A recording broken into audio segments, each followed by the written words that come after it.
Какво бихте направили, ако?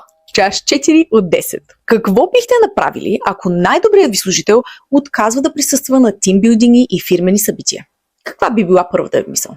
Не е отборен играч, не ни харесва, над мене не. Но може ли да погледнем нещата и през друга гледна точка? На някои хора шумната среда, големите групи, неформалните социални ситуации могат да бъдат изключително изтощаващи. Това не означава, че не харесват колегите си, фирмата или работата си. Или не са ангажирани в нея.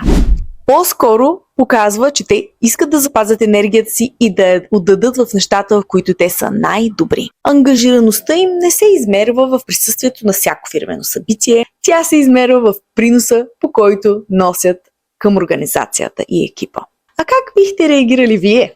Ако имате въпроси, свързани с приобщаващо наемане, разумни приспособявания или изграждане на по-инклюзивно работно място, пишете ми Енди на лично съобщение.